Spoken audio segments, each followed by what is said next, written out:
हमारे इस वीडियो में हम आपके लिए निर्जला एकादशी की एक बहुत सुंदर कहानी लेकर आए हैं। एक समय की बात है, किसी नगर में एक जाट रहता था जिसकी नई नई शादी हुई थी। शादी के बाद वो पहली बार अपनी पत्नी को लेने अपने ससुराल जा रहा था। वो अच्छे से नए नए वस्त्र पहनकर तैयार हुआ और ससुराल के लिए रवाना होता है। रास्ते में वो देखता है एक तालाब में एक गाय पानी पीने के लिए उतरती है। वो गाय अपनी प्यास तो बुझा लेती है लेकिन तालाब से बाहर नहीं आ पाती। जाट को देखते ही वो उसे आवाज लगाती है, अरे मुसाफिर, मुझे इस दलदल से बाहर निकाल दो।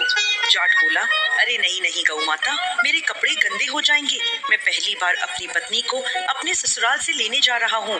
गाय बोली, अरे मूर्ख, आज जेठ के महीने की सबसे बड़ी निर्जला ग्यारस है, तुझे पुण्य मिलेगा। मैं तुझे वरदान दूंगी, तेरी 7 पीढ़ियां तर जाएंगी। लेकिन जाट फिर भी नहीं माना। तो नाराज होकर गाय बोली, तू मुझे नहीं निकाल रहा, इसलिए मैं तुझे श्राप देती हूँ। जा, अब से 8 पहर बाद तू गधा बन जाएगा। ये सुनते ही जाट डर गया और गाय से माफी मांगने लगा। लेकिन तब तक गाय तालाब में पूरी तरह डूब चुकी थी। वो उदास हो गया और उदास मन से अपने ससुराल पहुंचा। नए नए जवाई को देखकर ससुराल में सभी बहुत खुश हुए। लेकिन वहां पहुंचते ही जाट ने रट पकड़ ली, मेरी पत्नी को विदा कर दो, हमें घर जाना है, हमें अभी जाना है। सभी ने बहुत मिन्नतें करी कि एक दिन तो और रुक जाओ, लेकिन वो नहीं माना।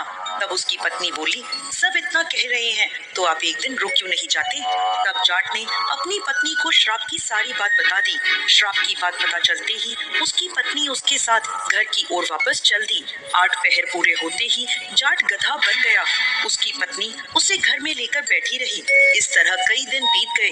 जब घर में अन्न धन कुछ भी नहीं बचा तो उसकी पत्नी उससे बोली, मैं आपको लेकर मजदूरी करने चलती हूँ। वो दोनों नगर के राजा के यहाँ मजदूरी करने पहुँचते हैं। राजा के यहाँ कुएं की खुदाई का काम चल रहा था। उसकी पत्नी अपने सिर पर मिट्टी रखकर काम में लगी रही।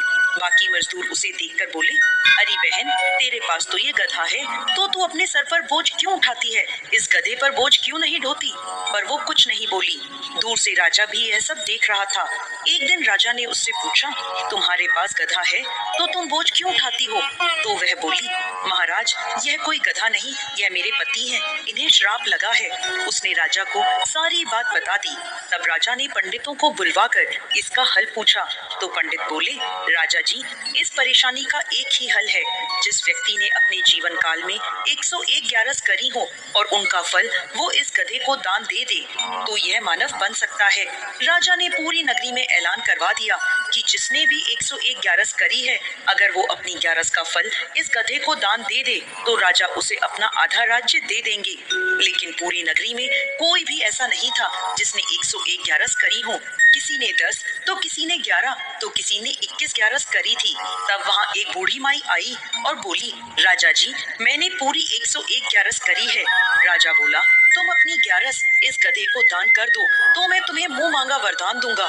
बूढ़ी माई बोली, महाराज, मैं धन लेकर क्या करूंगी, आज हूँ तो कल नहीं, मैं यह धन किसे दूंगी। मैं इस गधे को अपनी ग्यारस देने को तैयार हूँ, लेकिन एक निर्जला एकादशी को मैं अपने पास रखूंगी। इस निर्जला एकादशी के फल से मुझे मोक्ष की प्राप्ति होगी, मुझे श्री हरि विष्णु की प्राप्ति होगी। ऐसा कहकर उस बूढ़ी माई ने अपनी 100 ग्यारस का फल उस गधे को दे दिया और वह गधा वापस इंसान बन गया। लेकिन एक ग्यारस की कमी से उसका पूरा शरीर इंसान का हो गया, लेकिन गधे की पूंछ उसके शरीर से नहीं हटी।